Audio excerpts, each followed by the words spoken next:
He thought denying her a room would be a small act of control, a quiet dismissal no one would question. But within minutes, that single decision would unravel everything he had built. The glass doors of the Grand Lexington Hotel slid open with a soft whisper as Emily Carter stepped inside, her worn leather flats barely making a sound against the polished marble floors that gleamed under the warm chandelier light. The kind of place where every surface reflected wealth and every guest seemed to belong except her, dressed in a simple cream blouse and dark jeans, her hair tied back loosely as if she had more important things to think about than appearances, and yet her eyes moved slowly across the lobby, steady and observant, as if she recognized more than she let on. The faint scent of fresh lilies drifting through the air as a bellhop rushed past her with a designer suitcase, barely sparing her a glance. Behind the front desk, the receptionist offered a polite smile that didn't quite reach her eyes, the kind reserved for interruptions rather than guests. And when Emily approached, setting her small carry-on beside her feet, her voice was calm, almost gentle as she requested a room for the night. Nothing extravagant, just somewhere to rest after a long flight that had stretched over 1,000 miles. Yet something in the room shifted almost imperceptibly as the receptionist's gaze flickered over her clothes, pausing just long enough to make a judgment before fingers hovered lazily above the keyboard. A moment passed, then another, as other guests were quietly attended to first, a couple in tailored suits receiving immediate service, their laughter echoing lightly while Emily stood waiting, unnoticed by choice rather than circumstance. And still she didn't protest, her posture relaxed, her patience almost deliberate, as though she were allowing something to unfold.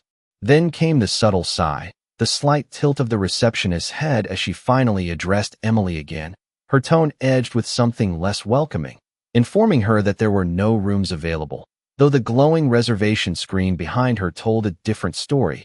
And before Emily could respond, a man in a navy suit approached from the side, his presence cutting through the space with quiet authority. Victor Hayes, the hotel manager, known for maintaining the standard of the establishment, his eyes narrowing just slightly as he assessed her, a practiced glance that categorized and dismissed in the same breath. "Ma'am, I'm going to have to ask you to step aside," he said smoothly, though the politeness barely masked the implication. And when she didn't move immediately, when she simply looked at him with those calm, unreadable eyes, the tension in the air tightened just enough for nearby guests to notice, a hush beginning to ripple through the lobby, as if something unseen was about to surface. Victor's smile sharpened, his voice lowering just a fraction as he added, "This hotel caters to a certain clientele," the words hanging heavier than intended. And still, Emily didn't argue, didn't defend herself. She simply nodded once, her expression unchanged, but in that silence, something shifted, something invisible yet undeniable, as though the room itself was holding its breath, waiting for a truth no one there was prepared to face. Victor Hayes had dealt with difficult guests before, but there was something about this woman's silence that unsettled him in a way he could not immediately explain, and that irritation began to surface in the tightening of his jaw as he gestured subtly toward the exit, expecting compliance, expecting her to shrink the way others often did under the weight of his authority. Yet Emily Carter remained exactly where she was, her hand resting lightly on the handle of her small suitcase, her posture composed, almost patient, as if she had already seen this moment play out before. Around them, the low hum of conversation began to fade, replaced by the quiet awareness of onlookers sensing tension. A businessman checking his watch paused mid-motion. A woman in a silk dress leaned slightly closer to hear, and even the receptionist behind the desk straightened, her earlier indifference now replaced with a cautious curiosity. "Is there something unclear about our policy?" Victor asked, his voice still controlled but edged with a firmness that carried across the marble floor. And when Emily finally spoke, her tone was calm, measured, almost soft enough that it forced him to listen more carefully than he intended. "I was simply asking for a room," she said, her eyes meeting his without challenge, without submission, and for a brief second, that steady gaze created a flicker of hesitation in him that he quickly suppressed. He let out a short breath, the kind that signaled the end of patience, and nodded toward the security desk across the lobby, where a uniformed guard had already begun to take notice.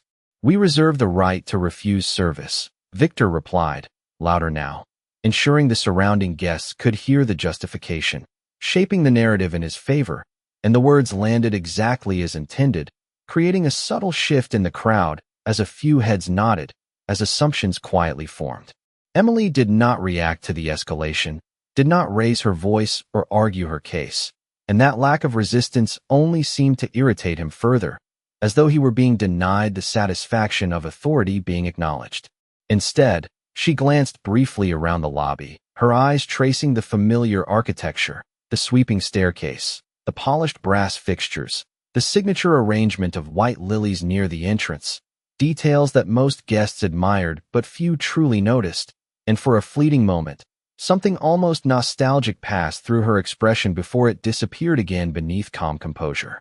Victor misread that silence entirely, interpreting it as defeat, and took a small step closer, lowering his voice just enough to feel personal while still carrying enough weight to command attention. "This is not the place for misunderstandings," he said, each word deliberate, and behind him, the receptionist avoided eye contact, sensing that the situation had gone further than routine dismissal. The guard began walking slowly in their direction, not rushing, but present enough to reinforce the pressure, and still, Emily did not move, her fingers tightening slightly around the suitcase handle, not in fear, but in quiet resolve, as though she were allowing the moment to reach its natural conclusion. Somewhere near the entrance, the sound of a car door closing echoed faintly through the glass, unnoticed by most, but enough to shift the rhythm of the scene in a way no one could yet understand. And as Victor prepared to repeat his instruction, convinced that control remained firmly in his hands, the atmosphere in the lobby grew strangely still, as if something unseen had just entered the room and was about to change everything. The sound of polished shoes against marble floors carried quietly through the lobby, deliberate and unhurried, yet somehow commanding attention without a single word being spoken. And as the glass doors settled back into place behind him, Daniel Carter stepped inside with the kind of presence that did not need to announce itself, his tailored charcoal suit catching the soft chandelier light, his expression calm but observant, eyes scanning the room with quiet precision as if reading a situation that others only felt. Near the center of the lobby, Victor Hayes remained focused on Emily, unaware for a moment that the balance of the room had already begun to shift, his attention fixed on what he believed was a routine enforcement of policy, while behind him, subtle reactions rippled outward, a concierge straightening instinctively, a bellhop pausing mid-step, and the receptionist's posture tightening as recognition flickered across her face. Daniel did not interrupt immediately, did not rush forward or raise his voice. Instead, he slowed his pace slightly, allowing himself to observe, to listen, to understand not just what was happening, but how it was happening. And in that silence, the details spoke volumes. "I will ask you one final time," Victor said, his voice firm and controlled. "Please leave the premises," the words landing with a finality he believed unquestionable.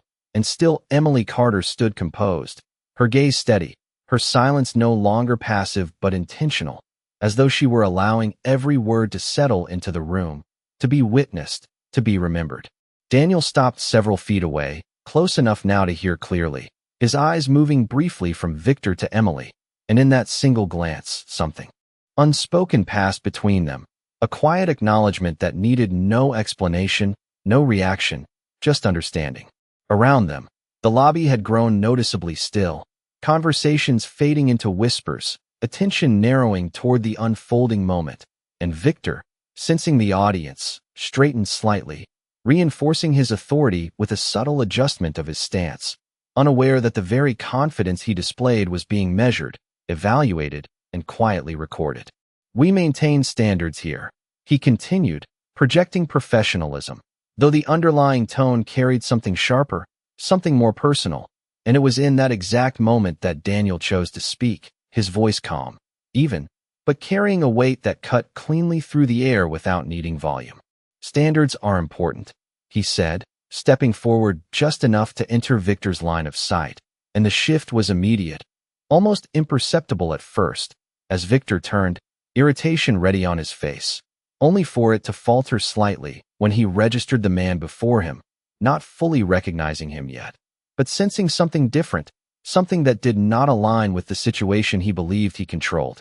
Daniel's expression remained neutral, his posture relaxed, but his eyes were focused, deliberate, taking in every detail, every word that had been spoken, and as the room seemed to hold its breath, he added quietly, "I would like to understand exactly what standard you are enforcing."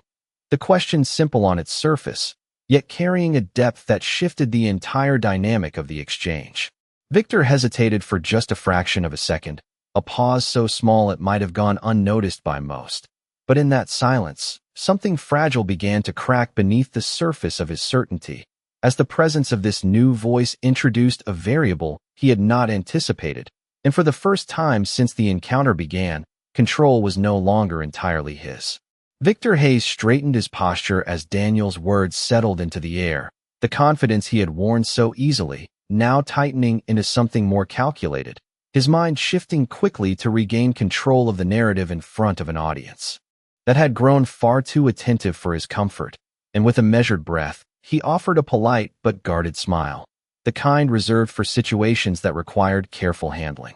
"Sir, we are simply maintaining the standards of our establishment," he replied, choosing each word with precision, though the slight edge in his tone revealed a trace of defensiveness that had not been there moments before, and as he spoke, his eyes flickered briefly toward Emily, as if reaffirming his earlier judgment, as if doubling down on a decision he could no longer easily reverse.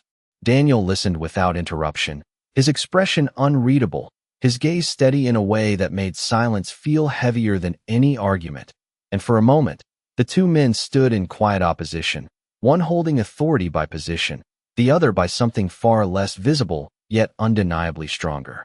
Around them, the lobby had shifted into a state of suspended motion, conversations reduced to whispers, the soft clink of glass from the bar fading into the background as guests subtly repositioned themselves to watch, sensing that the moment unfolding was no longer ordinary. "And what standard would that be?"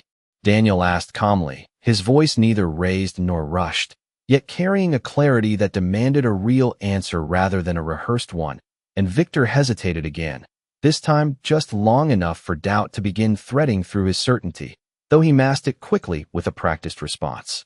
"We expect our guests to meet certain expectations," he said, his tone firming slightly, as though repetition might restore authority, "and we reserve the right to refuse service when those expectations are not met."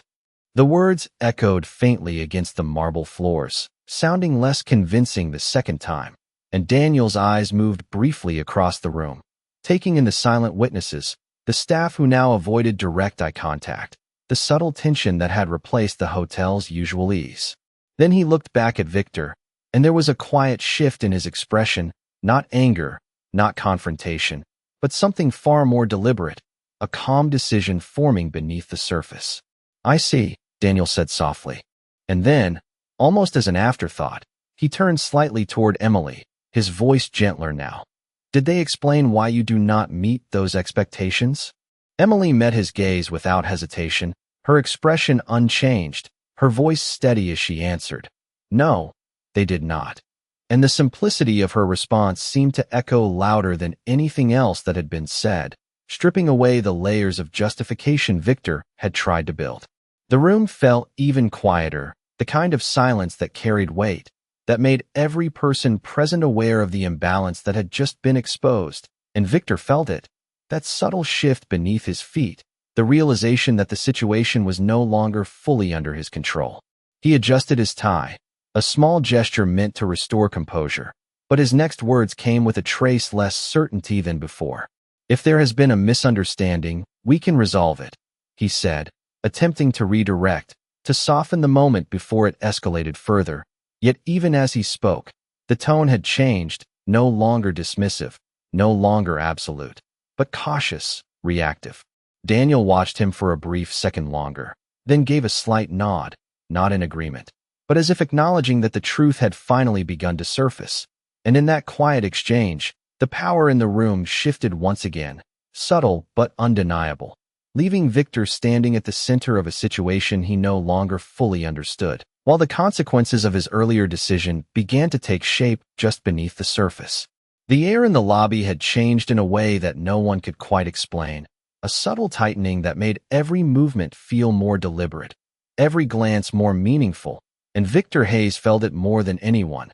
The quiet erosion of the certainty he had relied on just moments ago, now replaced by a growing awareness that something far beyond a simple guest complaint was unfolding in front of him. Daniel Carter remained composed, his posture relaxed yet unmistakably grounded, and without raising his voice, he shifted his attention slightly toward the front desk, where the receptionist now stood frozen between duty and hesitation, her earlier confidence replaced by uncertainty as she avoided direct eye contact. "Could you pull up the current room availability?" Daniel said calmly, his tone even, as though requesting something routine, and for a brief moment, no one moved, the silence stretching just long enough to make the request feel heavier than it should have been.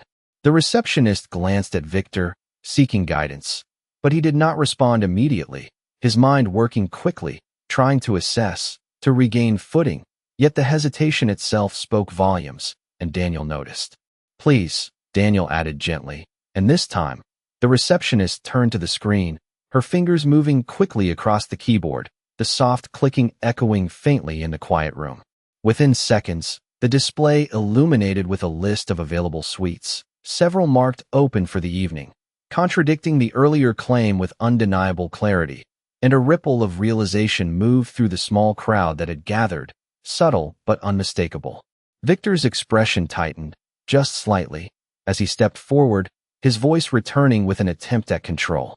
"Availability can be restricted under certain conditions," he said, though the explanation sounded less certain now, more like a justification formed too late, and Daniel regarded him steadily, allowing the words to settle before responding.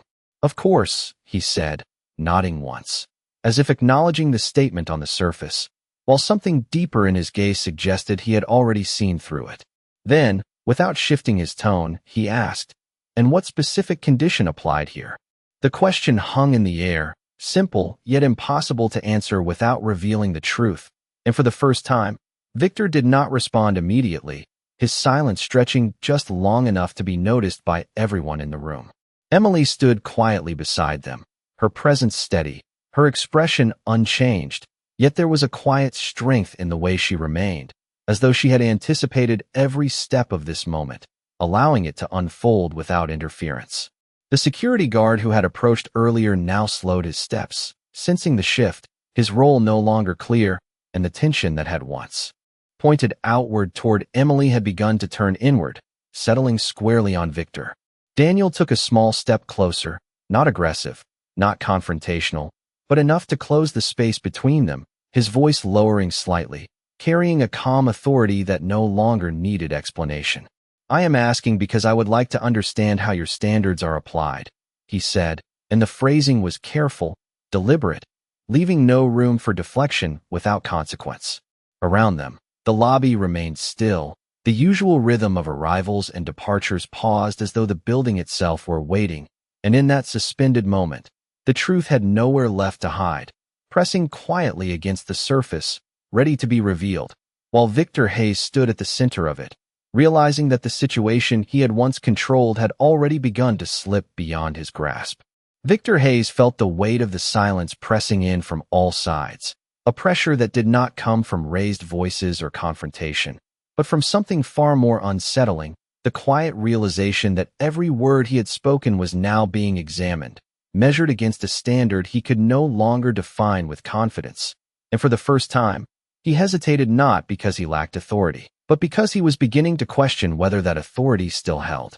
His gaze shifted briefly toward the receptionist, then toward the security guard who had slowed to a stop, uncertain now of his role, and finally back to Daniel Carter, whose calm presence had somehow transformed the entire dynamic of the room without a single display of force.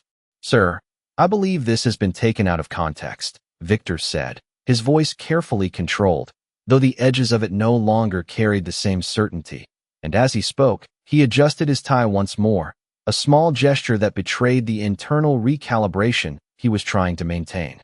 Daniel listened without interruption, his expression steady, his eyes attentive in a way that made even simple words feel significant, and when Victor finished, the silence returned, deeper this time, more defined, as though the room itself were waiting for something more honest than what had just been offered. Context matters, Daniel replied quietly, his tone unchanged, but there was a subtle shift beneath the surface, something firmer now, more deliberate, and as he spoke, he reached into his jacket pocket with an unhurried motion, retrieving a small leather card holder that he held briefly in his hand before extending a single card toward the receptionist. The gesture was simple, almost routine, yet it carried an unexpected weight that immediately drew attention, and the receptionist hesitated for only a fraction of a second before accepting it, her fingers brushing the edge of the card as she glanced down.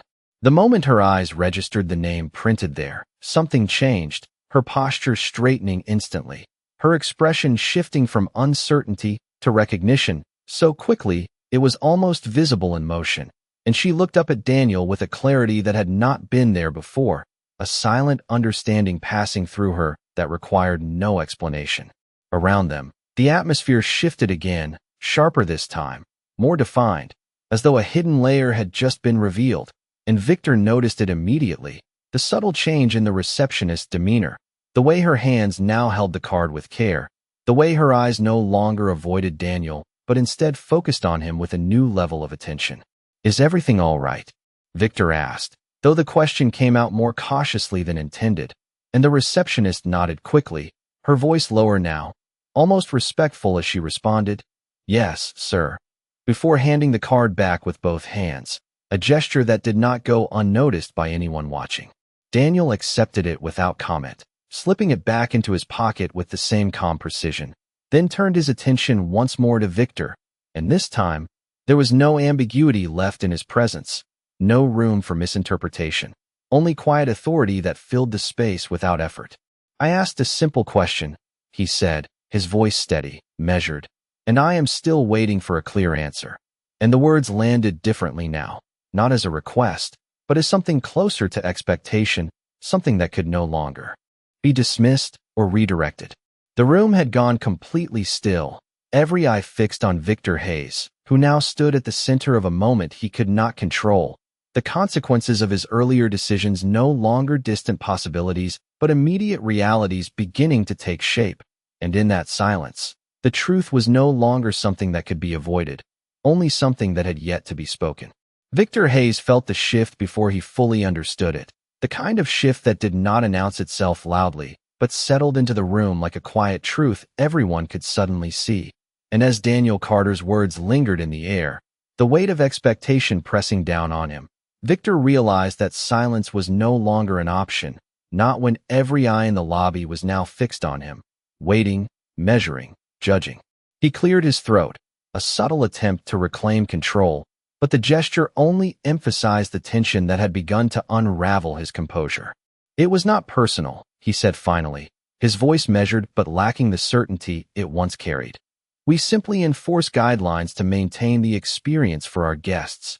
And even as he spoke, the words felt thinner, less convincing, as though they no longer held the authority he had relied on.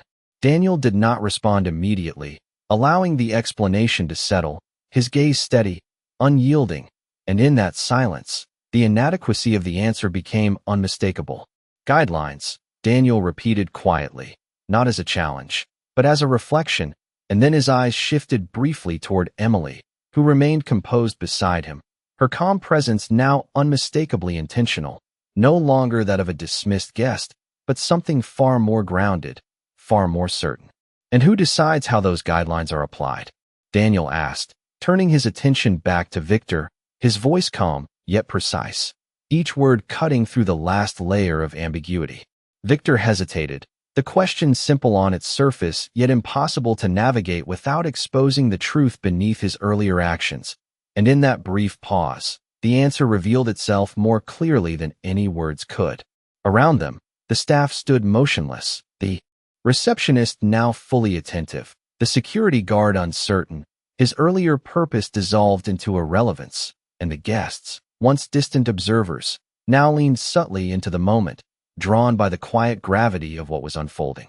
Daniel took a slow breath, not out of frustration, but as though confirming something he had already understood, and then he spoke again, his tone unchanged, yet carrying a finality that could not be ignored. "Because from where I am standing," he said, his voice steady, "it seems those guidelines were not applied equally." And the statement settled into the room with a clarity that left no room for interpretation. Victor's expression tightened, the realization beginning to surface in full, not just that he had made a misjudgment, but that the consequences of it were no longer avoidable, no longer distant. And as he opened his mouth to respond, the words failed him, caught somewhere between justification and truth. Emily remained silent, her eyes steady, her presence no longer needing explanation, and Daniel glanced at her briefly before returning his focus to Victor, and in that moment, the final piece of understanding fell into place. "This hotel," Daniel continued, his voice calm but unmistakably firm, "was built on a very specific standard," and he paused just long enough for the room to absorb the weight of what was coming next, "a standard that has nothing to do with appearance." And the silence that followed was absolute, the kind that carried realization through every corner of the lobby, leaving Victor Hayes standing at the center of it, no longer in control, no longer certain, but fully aware that the moment he had dismissed as routine had become something far more significant, something that was about to define far more than just a single decision. Victor Hayes felt the last thread of his confidence begin to unravel as Daniel Carter's words settled into the silence.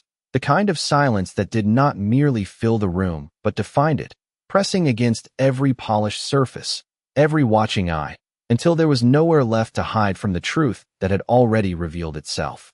For a brief moment, Victor considered speaking again, offering another explanation, another carefully constructed justification.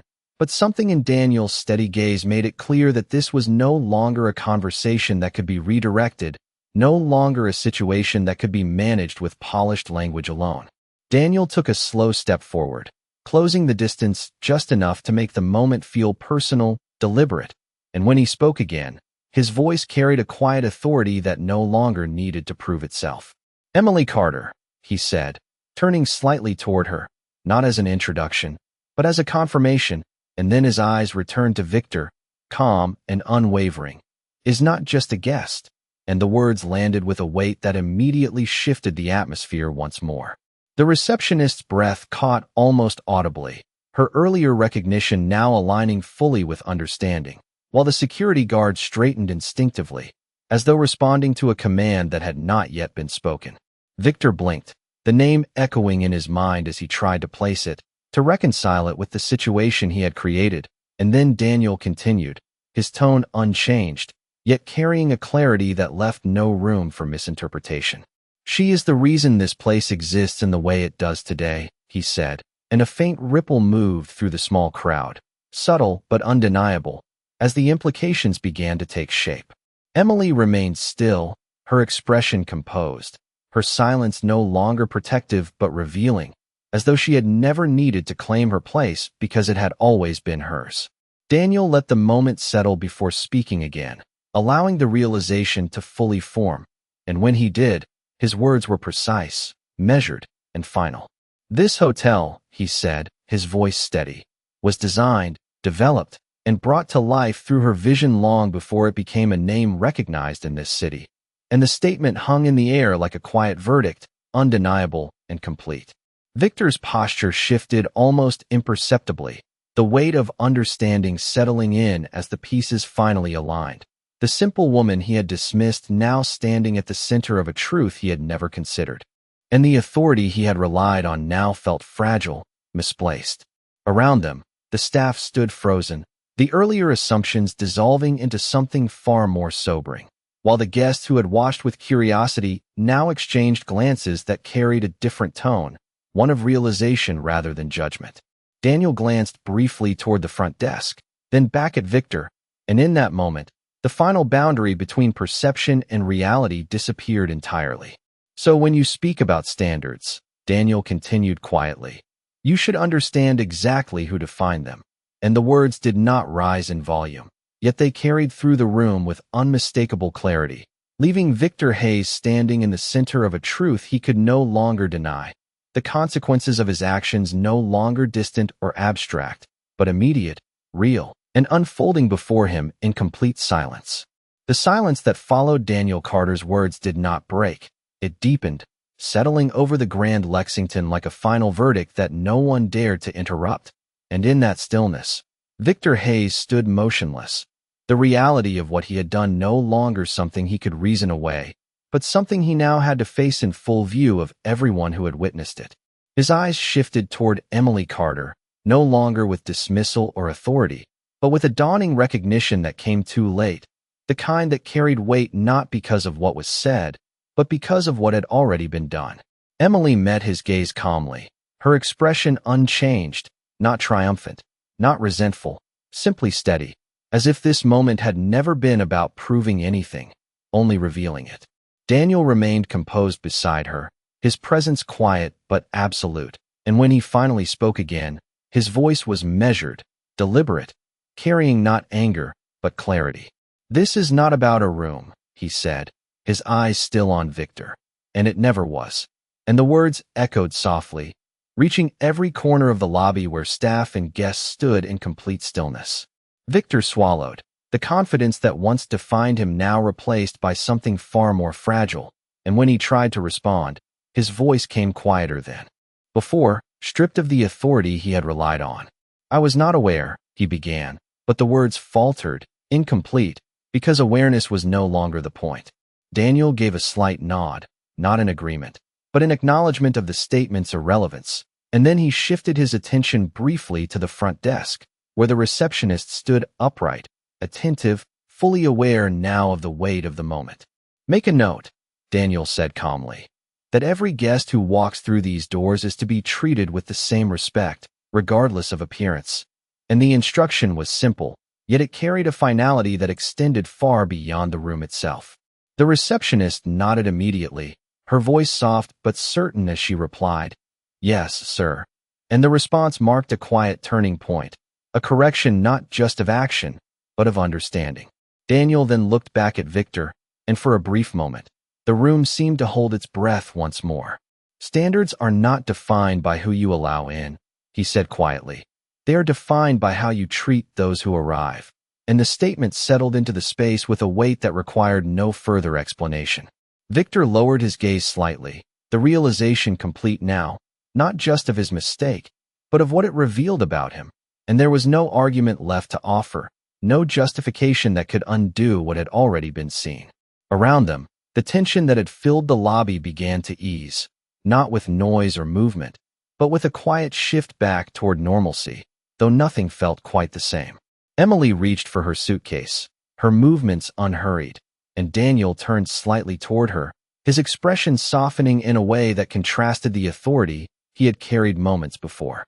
Together, they began to walk toward the elevators, not as a display, not as a statement, but simply because there was nothing more to prove.